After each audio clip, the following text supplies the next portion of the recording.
Bridget had been living alone for many years after her husband passed away. The loneliness had started to weigh heavily on her, and she often found herself longing for company. One day she decided to visit her only son, Jason, hoping to find some comfort in being around her family. When she arrived at Jason's home, she told him how difficult it had become to live alone. "I've been by myself for so long," she said. "Since your father died, the house feels empty and I just need someone to be with. I miss having a little one around." Jason listened to his mother with concern. He understood that she was lonely and wanted to help her. After talking it over with his wife, they agreed that Marcus, their 5-year-old son, could stay with his grandmother for a while. They thought it would be good for both Marcus and Bridget. Marcus would get to know his grandmother better, and Bridget would have the companionship she longed for. So Marcus packed a small bag and left with his grandmother. He was excited about the idea of spending time at her house, where everything was new and different. Bridget welcomed him warmly, making sure he felt at home. At first, everything seemed perfectly normal. Bridget doted on Marcus, cooking his favorite meals, reading him stories, and tucking him in at night. Marcus, in turn, enjoyed the attention and the change of scenery. But as the days passed, Bridget's loneliness began to creep back in. She found herself feeling empty, even with Marcus in the house. The joy she had felt at having him there started to fade, replaced by a strange longing she couldn't quite explain. Whenever Marcus took his bath, Bridget would sometimes linger nearby. She would glance at him through the slightly open door, watching him with eyes that were filled with more than just the affection of a grandmother. At first, she tried to convince herself that she was just keeping an eye on him to make sure he was safe. But deep down, she knew there was something wrong with the way she was feeling. Each time she saw him, Bridget's thoughts grew darker, her loneliness twisting into something more sinister. The once innocent joy she had found in Marcus's presence became tainted as she began to see him not just as her grandson, but as a means to fill the void in her heart. This unsettling feeling grew stronger with each passing day. The more Bridget watched Marcus, the more she struggled with her emotions. As the days went by, Marcus started to notice something odd about his grandmother. One afternoon, while he was taking a bath, he glanced up and saw Bridget standing in the doorway, watching him with an expression he couldn't quite understand. It wasn't just a quick look to make sure he was okay. She was staring at him in a way that made him feel uncomfortable, though he didn't know why. After he finished his bath, Marcus decided to ask her about it.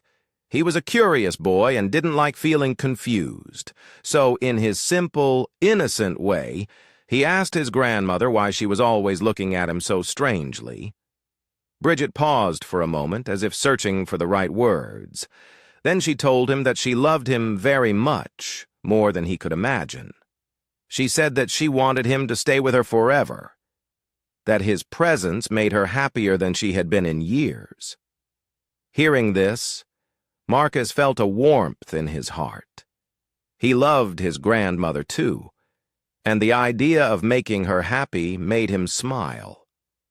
He told her that he loved her and that he liked being with her. Meanwhile, back at Jason's house, things were not as peaceful. Jason's wife, Sarah, had never been entirely comfortable with the idea of Marcus staying with Bridget. She had always felt a certain unease around her mother-in-law, a feeling she couldn't quite put into words. As the days went on, Sarah grew more and more anxious. She missed her son terribly and began to regret agreeing to let him stay with Bridget. One morning, Sarah decided that enough was enough. She told Jason that she was going to get Marcus and bring him back home. Jason tried to reassure her that everything was fine, that Marcus was just having a good time with his grandmother, but Sarah's mind was made up. She couldn't shake the feeling that something wasn't right. When Sarah arrived at Bridget's house, she was relieved to see Marcus playing outside with a few children from the neighborhood. He looked happy and healthy, laughing and running around. For a moment, Sarah felt a pang of guilt for doubting Bridget's ability to care for their son. She walked over to Marcus, expecting him to be excited to see her and ready to go home. But when she told Marcus that it was time to leave, he surprised her by refusing. He told her that he had made new friends there, that he was having fun, and that his grandmother was taking very good care of him. Sarah was surprised. She hadn't expected this response. Marcus had always been a bit of a mama's boy, always eager to be with her, and now here he was choosing to stay with his grandmother instead of coming home with her. Sarah tried to convince Marcus, telling him that his father and she missed him, and they wanted him back home. But Marcus was firm in his decision. He said that he liked it at his grandmother's house, that he felt happy there, and that he didn't want to leave just yet. This left Sarah in a difficult position. She didn't want to force Marcus to come home if he was genuinely happy. Bridget's attachment to Marcus grew stronger as the days passed. She began asking him to be in her room while she dressed. She told him it was to help her pick out clothes or to hand her items, and Marcus, trusting his grandmother, didn't question it. He would sit quietly, sometimes turning his face away when she changed, believing this was a normal request. However, Bridget's behavior gradually became more concerning. She started touching Marcus in ways that made him uncomfortable. At first, these touches were fleeting and confusing to him. He didn't understand why it felt so strange, but accepted it because it came from his grandmother, whom he trusted. Bridget reassured him that she loved him very much, and that this was just a way of showing her affection. Over time, Marcus began to adapt to these new interactions. Although he felt uneasy, the attention and the sense of being loved made him more accepting. He was young and didn't fully grasp the nature of what was happening, believing it was just how his grandmother expressed her love. Marcus didn't talk about these experiences with anyone, his friends or his parents, because Bridget had told him it was their special secret. He believed this and kept the details to himself, adjusting to this part of his life as something normal. As Marcus grew older, the discomfort he felt around his grandmother, Bridget, only deepened. By the time he was 15 years old, he had become tired of the strange and uncomfortable things she made him do. He felt trapped in a situation he didn't fully understand, but knew was wrong. One day, he couldn't take it anymore. He decided to leave Bridget's house and went to stay with a friend for a while, hoping to find some peace away from her. When Marcus arrived at his friend's house, his friend noticed that something was off. Marcus seemed distant, as if he was carrying a heavy burden. Concerned, his friend asked him what was going on, but Marcus refused to talk about it. He kept everything bottled up inside, too embarrassed and confused to share the truth. He didn't want to burden his friend with the painful reality of what was happening at home.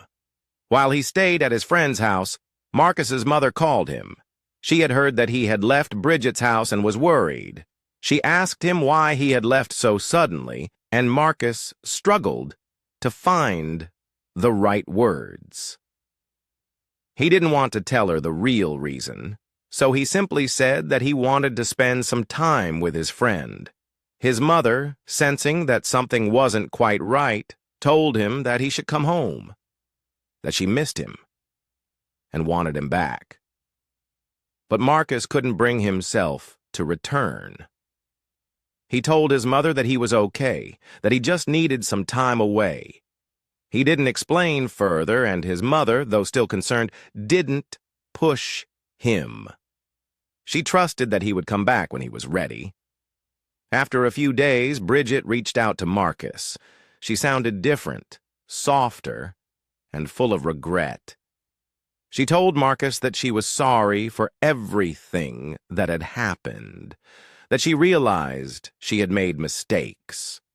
She promised him that she had changed, that she would be better, and that things would be different if he came back. She assured him that she loved him and just wanted them to be a family again. Marcus, still young and wanting to believe in his grandmother's love, was swayed by her words. He wanted to believe that people could change, that maybe things could get better. After all, Bridget was his beloved grandma. So despite the doubts that lingered in his mind, Marcus decided to return to Bridget's house.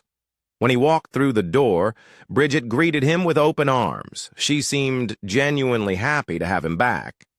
And for a while, things did seem different. She treated him with kindness and didn't push the boundaries that had made him so uncomfortable before. Marcus began to relax, thinking that maybe things would be okay after all. A few weeks later, Marcus's life took another tragic turn. His parents were involved in a serious car accident, and both were killed. The sudden loss devastated Marcus, leaving him heartbroken and alone. Though Marcus was now under Bridget's care again, their relationship had soured. The years of Bridget's troubling behavior had left him feeling unsettled and wary. Nonetheless, Bridget assured Marcus that she would take good care of him, promising to manage his parents' property and wealth responsibly. As Marcus grew older, he increasingly resented Bridget's ways. Her manipulative and inappropriate behavior had left him feeling trapped and unhappy. Despite this, he tried to focus on building his own life. When Marcus turned 18, he met a girl named Emily at school. They fell in love, and their relationship quickly became serious.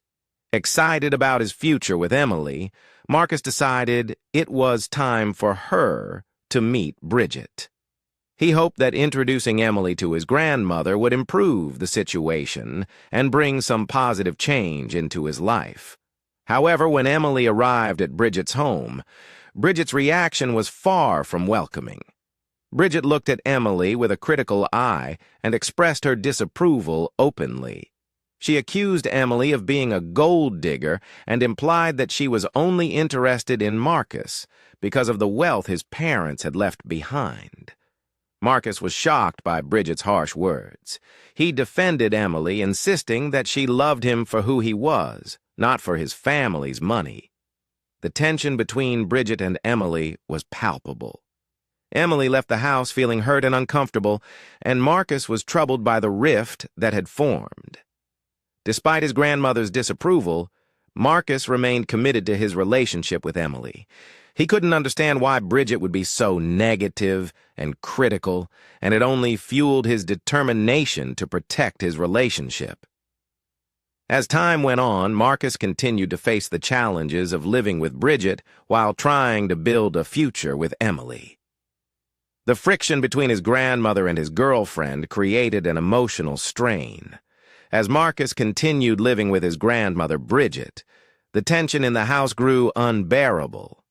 Every time Marcus mentioned Emily or spent time with her, Bridget would lash out, accusing Emily of being a gold digger and treating Marcus with cruelty. Marcus had grown tired of her constant abuse, not just towards him, but now towards the girl he loved. One day, after yet another argument with Bridget over Emily, Marcus snapped. His frustration and anger boiled over, and he couldn't hold back his feelings any longer. He stood in front of his grandmother, his hands trembling with rage, and shouted at her.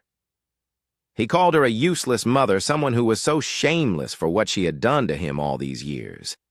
He told her that he was done with her games, done with the nonsense she had forced him to be part of. For a moment, there was silence. Bridget's eyes flashed with a mix of shock and fury. She had never seen Marcus stand up to her like this, but instead of backing down, she responded with cold, calculated words. Bridget told Marcus that if he continued to disrespect her, she would tell everyone what had been going on between them. She said she wasn't ashamed of it, and that she would ruin his life if he tried to defy her. She warned him to stay away from Emily, threatening that if he didn't, she would expose their dark secret to the world. Marcus felt a wave of fear wash over him. His heart pounded in his chest as he realized the gravity of Bridget's threat.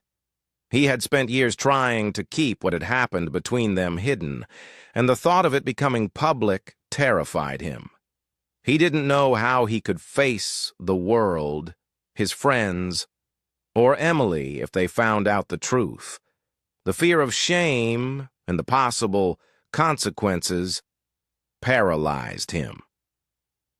Feeling trapped and desperate, Marcus did the only thing he could think of to protect himself. He broke up with Emily. It was the hardest thing he had ever done. When he told her, Emily was confused and heartbroken, not understanding why Marcus was suddenly pushing her away. She tried to reach out to him, asking what had happened and why he was doing this, but Marcus couldn't give her any answers. He simply said that it was over, that they couldn't be together anymore. After the breakup, Marcus felt a deep emptiness inside him. He had lost the one person who made him feel truly happy and loved. Emily had been a light in his life, someone who had shown him what it meant to be cared for without conditions. Now that light was gone, extinguished by the darkness of his past and the control his grandmother still held over him. For years, Marcus had lived under the suffocating control of his grandmother, Bridget. The years of manipulation had worn him down. Every time he tried to pull away or refused her, she would remind him of her threats. Bridget would tell Marcus to sleep with her, and if he hesitated, she would immediately resort to blackmail, warning him that she would tell the world about their dark secret. Worse, she said she would lie and twist the story, painting herself as the victim and Marcus as the aggressor. She reminded him that people would believe her because she was his grandmother, and he was a young man. No one would take his side. Each time Marcus wanted to fight back, fear stopped him. The shame, the possibility of being humiliated, the fear of losing everything, these thoughts always made him comply. Bridget's threats haunted him day and night, and no matter how much he tried to break free, he felt trapped. This torment carried on for years, weighing him down as he struggled to navigate his life. Despite all this, Marcus managed to move forward in other areas. He graduated from school and began working at his father's company. He was now living in his father's house, which gave him some distance from Bridget. His life should have been improving, but the weight of his past still clung to him. Though he was successful in his career, he still carried the deep scars from the years of manipulation and abuse. Amid all the darkness in his life, Marcus met Sandra. She was everything he thought he wanted, beautiful, confident, and full of life. Sandra was the kind of woman who knew how to get what she wanted, and she loved to live lavishly. Her love for expensive things and her carefree spending habits were a reflection of her spoiled upbringing. She was used to having everything at her fingertips, whether it was designer clothes or luxury vacations. At first, Marcus didn't care about Sandra's spending habits. He was so taken by her beauty and charm that he overlooked the things that might have worried someone else. For Marcus, Sandra represented something new, something different from the heaviness he had lived with for so long. She was a breath of fresh air, someone who made him feel alive again. After months of dating, he found himself falling deeply in love with her, and soon he proposed. Sandra said yes, and for the first time in a long while, Marcus felt like he had a future to look forward to. But as always, there was Bridget. Even though Marcus was living in his own house, Bridget still loomed over his life like a shadow. He knew that eventually he would have to introduce Sandra to her. The day came, and Marcus brought Sandra over to meet his grandmother, hoping that perhaps this time Bridget would let him be happy. However, as soon as they left, Bridget made her opinion clear. "She's spoiled," Bridget said bluntly. "She's only with you for your money. You're blind if you think she actually loves you. All she sees is what your parents left behind." Her words stung, because they echoed some of the doubts Marcus had tried to push away. Despite Bridget's harsh words, Marcus tried to ignore her. He wanted to believe that Sandra truly loved him, and that she wasn't just after his wealth. But as time went on, he couldn't fully shake off the seed of doubt Bridget had planted. Sandra's extravagant lifestyle, her love for material things, and her careless spending all began to weigh on Marcus. He started to wonder if maybe Bridget was right. Maybe Sandra didn't love him for who he was, but for what he could provide. Sandra had recently moved in with Marcus as they were planning their wedding, a time that was supposed to be filled with excitement and hope for their future. Despite the doubts Marcus sometimes had about Sandra's spending habits, he was determined to build a life with her. He believed that marriage would give him a fresh start, a chance to leave the dark memories of his past with Bridget behind. But Bridget wasn't ready to let Marcus go.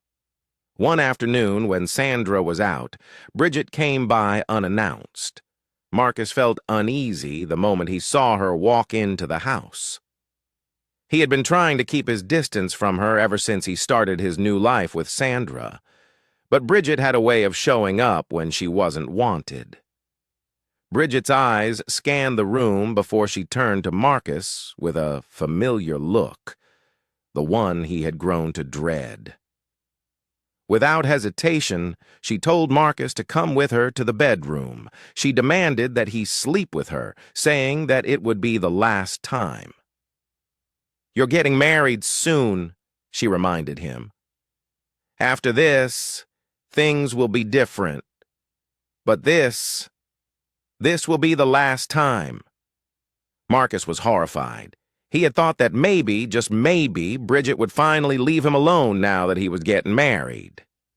He refused, his voice shaking with anger and disgust. He was determined to stand his ground this time, to not give in to her manipulation. But Bridget, as always, had a way of getting what she wanted. When Marcus refused, she quickly turned to threats, just as she had done for years. She told him that if he didn't do as she asked, she would tell Sandra everything. Worse, she would twist the truth and tell everyone that Marcus had been the one to pursue her. "No one will believe you, Marcus," she whispered. "They'll believe me, just like always. I'll ruin you, and Sandra will leave you." Marcus felt trapped. His heart pounded in his chest as the familiar wave of fear and shame washed over him. He had fought so hard to escape Bridget's control, to start a new life with Sandra. But now it seemed like everything was slipping through his fingers. He couldn't risk losing Sandra or having his life destroyed. Against his will, he gave in to Bridget's demands once again. hating himself for being so powerless. As they were in the bedroom, the sound of the front door opening echoed through the house. It was Sandra, back earlier than expected. She had returned home unannounced, eager to share some exciting news about their wedding plans. But as she walked into the house, she noticed something strange. The house was too quiet, and Marcus wasn't anywhere to be seen. Curious and slightly concerned, Sandra made her way to the bedroom. She pushed open the door, and what she saw on the other side stopped her in her tracks. There in front of her was Marcus, with his grandmother, in a situation she could hardly believe. Sandra's heart sank, and shock quickly turned to anger and betrayal. She didn't know what to think, but all she could see was her fiancé, the man she was about to marry, in a moment of intimacy with his grandmother. Her mind raced, struggling to make sense of what she had just witnessed. Marcus immediately jumped up, panic flooding his face. He rushed over to Sandra, trying to explain. "It's not what you think," he pleaded. "I didn't want this. Please, Sarah, you have to believe me." But Sandra couldn't hear his words. Her mind was spinning, and she felt sick to her stomach. How could this be happening? How could Marcus, the man she loved, be involved in something so twisted and wrong? She backed away from him, tears welling up in her eyes. Bridget, on the other hand, stood in the background watching the scene unfold with a small, satisfied smile on her face. This was exactly what she had wanted all along. For years, she had controlled Marcus, but now, with Sandra walking in on them, she saw an opportunity to destroy Marcus's relationship entirely. In her twisted mind, Bridget didn't want Marcus to be free or happy. She wanted to keep him under her control forever, and if that meant ruining his engagement, she was more than willing to do it. Sandra couldn't stay in the house any longer. She turned and ran out. Ignoring Marcus's desperate calls for her to come back, she didn't want to hear his explanations. In her mind, nothing could justify what she had just seen. Marcus was devastated. He knew that everything was falling apart. He had always feared that Bridget would destroy his life, and now it seemed like she had finally succeeded. He had tried so hard to escape her control, but once again, she had dragged him back into the darkness. For days, Marcus tried to reach out to Sandra, but she refused to speak to him. Bridget, meanwhile, acted as though nothing had happened. Her cold demeanor showed no sign of remorse. She had succeeded in driving a wedge between Marcus and the one person who had given him hope for a different life. Marcus sat in his house, his mind heavy with guilt and shame. He had been living a lie for so long, trapped by the manipulation of both his grandmother, Bridget, and now, Sandra. The memory of what Sandra had witnessed that terrible day haunted him, and he could feel the walls closing in on his life. He had loved Sandra once, but now she had become another person trying to control him. One evening, Sandra came to the house, her face cold and distant. Without hesitation, she told Marcus that their relationship was over. Her voice was steady, her mind clearly made up. But before she left, she dropped a bombshell. "You're going to keep giving me large amounts of money every month," she demanded, "or I'll tell everyone what I saw that day." Marcus was stunned. He had expected her to leave him after what happened, but to use his shame against him, this was something he hadn't imagined. He fell to his knees, begging her to reconsider. He pleaded for her understanding, trying to explain that he never wanted any of this to happen. But Sandra didn't care. Her decision was final, and she knew how to use his fear against him. From that day on, Marcus lived in constant fear. Every month, Sandra would call him, demanding more money. If he hesitated or gave her less than she wanted, she would remind him of her threat. The weight of the secret continued to eat away at him, and Marcus felt like he was drowning in guilt and shame. One Sunday, Marcus decided he had had enough. He went to church, seeking some kind of relief from the torment in his heart. As he sat quietly in the back, he prayed like he had never prayed before. He asked God for forgiveness, for strength, and for a way out of the nightmare his life had become. He didn't know what to expect, but he felt a small glimmer of hope. As he walked out of the church that day, a woman caught his eye. She was standing outside, smiling warmly at him. Her name was Blessing, and she introduced herself with a friendly tone that immediately put Marcus at ease.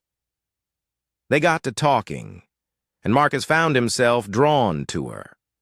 Blessing was very peaceful, something pure and kind that Marcus hadn't experienced in a long time. They quickly became friends, and Blessing would sometimes come over to Marcus's house. She seemed to understand him without him needing to say much, but Marcus knew that he couldn't keep hiding the truth from her. One day, after weeks of getting to know each other, Marcus decided it was time to tell Blessing everything. He sat her down and confessed the painful story that had haunted him for years. He told her how it all started when he was just a little boy. How Bridget, his own grandmother, had manipulated him, used him, and controlled his life for so many years. He explained the shame he carried, the fear that if anyone knew the truth, his life would be over. Blessing listened quietly, never interrupting, her eyes full of understanding and compassion. When Marcus was finished, Blessing spoke softly but firmly. She told him that the only way he could truly be free was to confess, not just to her, but to God and to the world. She assured him that God would forgive him, but he had to let go of the fear and shame that had been holding him captive. She urged him to confess in the church, to lay his burden down once and for all.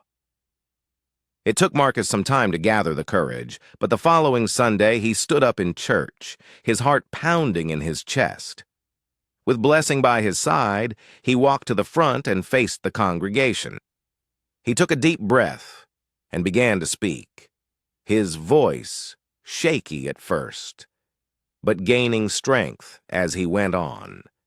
He told the entire church about the abuse he had suffered at the hands of his grandmother, how it had started when he was just a child, and how it had destroyed his life in so many ways. To Marcus's surprise, when he finished speaking, there was no judgment, no scorn.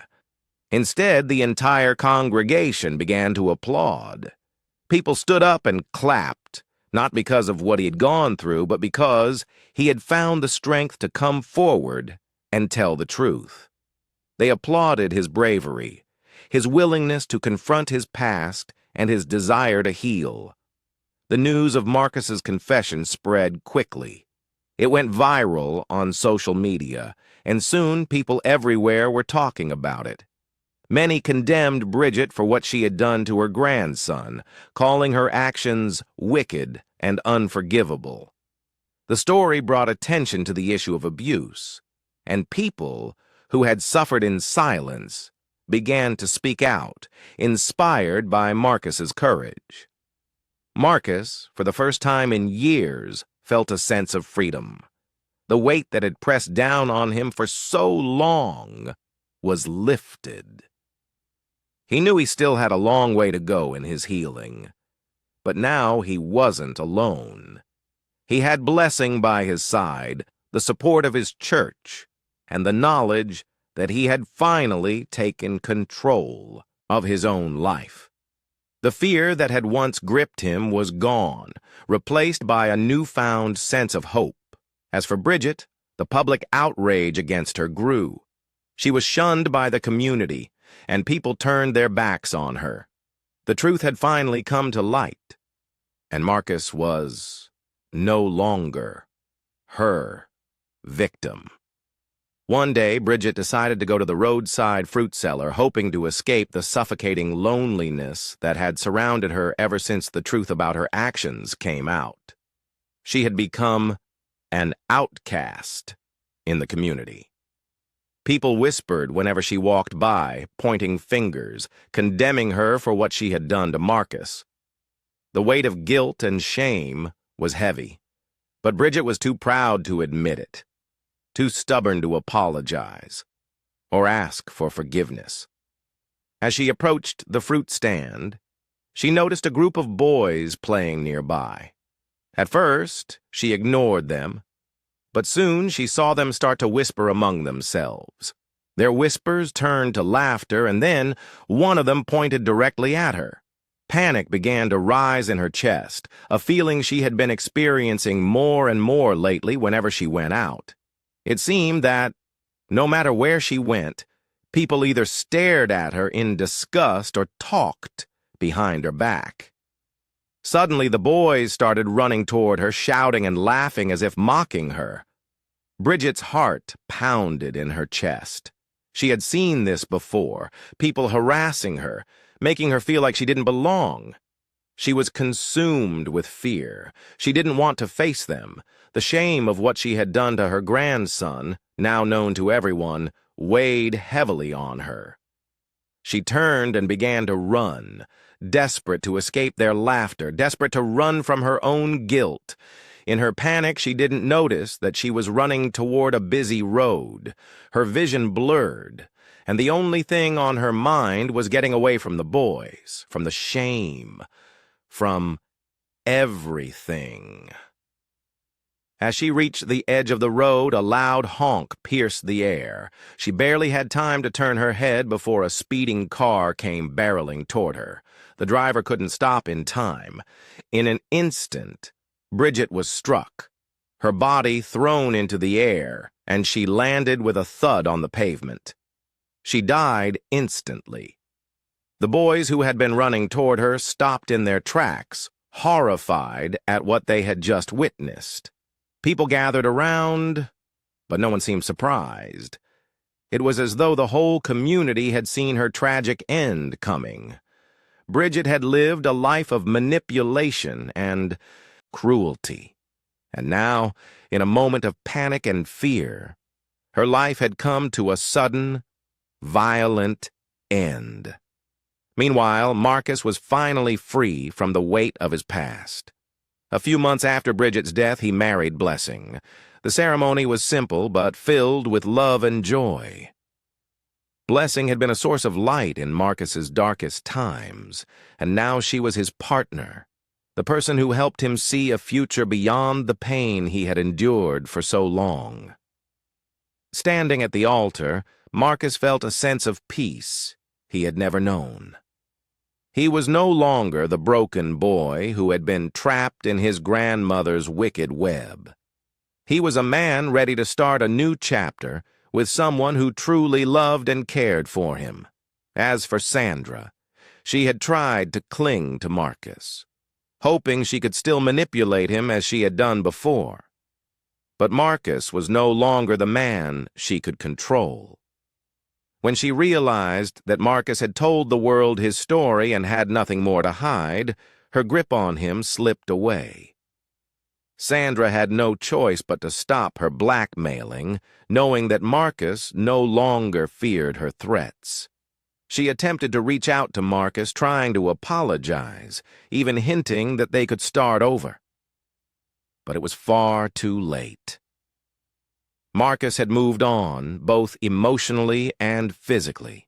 Sandra had become a distant memory, a reminder of a time when Marcus had been too scared to stand up for himself.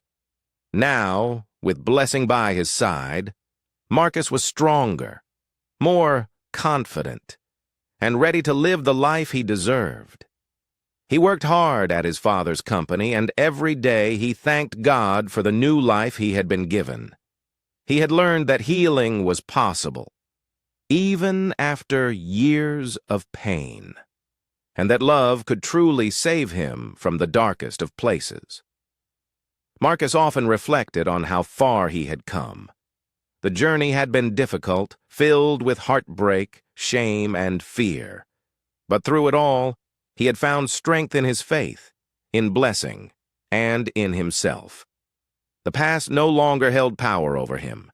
He had let go of the guilt and found forgiveness, not just from God, but from himself.